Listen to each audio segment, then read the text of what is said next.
fort chez Renault. Après les différentes versions sportives, S, RSI et 16S, voici la Clio la plus musclée, baptisée Williams pour rappeler les succès de Renault en F1. Principale modification, le moteur de 2 litres développant 150 chevaux, des caractéristiques qui permettent désormais de rivaliser avec de prestigieuses concurrentes en tête de liste, la Golf GTI et la Ford Escort RS. La vitesse maxi 215 km/h est dans la moyenne des sportifs de 150 chevaux, mais là où le moteur donne toute sa fougue, c'est dans les accélérations. 7 secondes 8 de 0 à 100, c'est un peu moins bien qu'une Honda Civic VTI, mais mieux qu'une Golf ou qu'une ZX16V.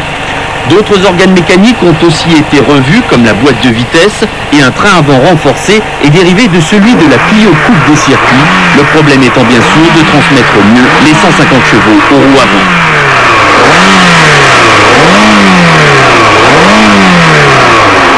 Peu de signes distinctifs à l'extérieur, le petit sigle Williams, la couleur bleu sport et les jantes Speedline couleur or, des jantes de 7 pouces pour améliorer la motricité.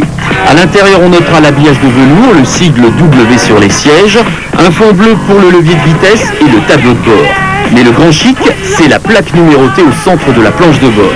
Son prix, 129 500 francs, c'est moins cher qu'une ZX, mais plus qu'une Golf. Encore plus fort, lors de notre essai, il y avait la Clio Williams de Rallye Groupa, qui vient de terminer 8 et 9e du Tour de Corse, aux mains de Jean Ragnotti et Alain Oreille. Démonstration, vous êtes aux côtés d'Alain Oreille, au départ d'une spéciale du Tour de Corse.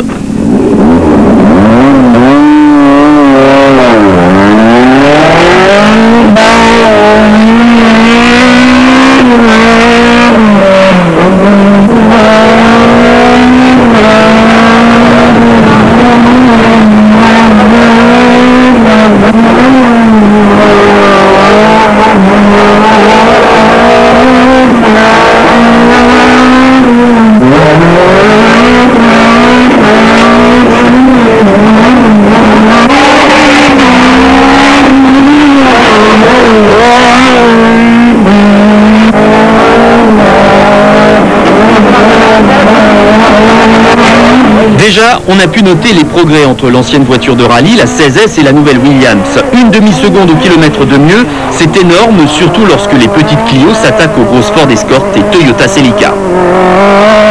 Moi je la compare souvent à un kart. C'est littéralement un kart, avec un agrément, disons, d'une voiture qui n'est pas vicieuse du tout. On peut tenter n'importe quoi pour rentrer beaucoup trop vite dans un virage.